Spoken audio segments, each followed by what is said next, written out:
Monsieur Paul Tavernier, vous êtes juriste français. Je vous remercie de vouloir accorder cet entretien à la radio francophone iranienne. Monsieur Tavernier, quelle analyse et quel regard portez-vous sur la visite du président Sarkozy aux États-Unis pour rencontrer son homologue Barack Obama?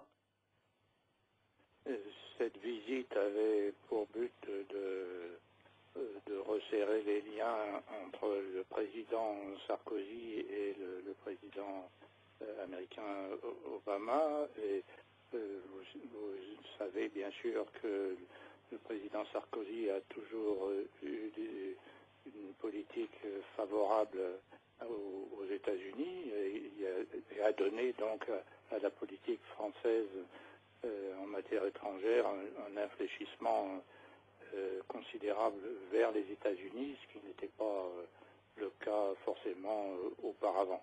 Donc c'est une visite qui s'inscrit dans cette orientation générale du président de la République actuelle, et d'autre part, ça permet sur le plan de la politique intérieure, où le président Sarkozy est de plus en plus contesté, de montrer qu'il a le soutien d'un grand pays ami. Les médias français, juste avant la visite du président Sarkozy, avaient fait part d'une certaine brouille entre les deux hommes, et dans leurs articles, ils disaient que un des buts du voyage de M. Sarkozy serait de mettre un terme à ces brouilles. Or, M. Sarkozy a effectué une visite courte. Il n'est resté d'ailleurs que 2 heures à peine en entretien avec le président Obama. Malgré l'affiche de bonne volonté entre les deux hommes sur l'entente franco-américaine, est-ce qu'il y a eu vraiment fin de brouille? Est-ce qu'il y a eu confirmation de cette entente franco-américaine? Sur le plan médiatique, oui, il y a eu donc une fin de brouille, comme vous dites, mais c'est vrai que les problèmes n'ont pas été résolus pour autant. Ce n'est pas... Ces visites ont un but essentiellement symbolique, et ensuite les diplomates doivent reprendre tout le travail pour essayer de mettre en musique la nouvelle partition, si l'on peut dire. Et donc, est-ce qu'il y a eu véritablement brouille? C'est certain qu'il y a des divergences d'approche entre la France et les États-Unis. Les États-Unis sont et restent une superpuissance, alors que la puissance de la France sur la scène internationale, si elle est loin d'être négligeable, n'est quand même pas comparable aux moyens dont disposent les États-Unis.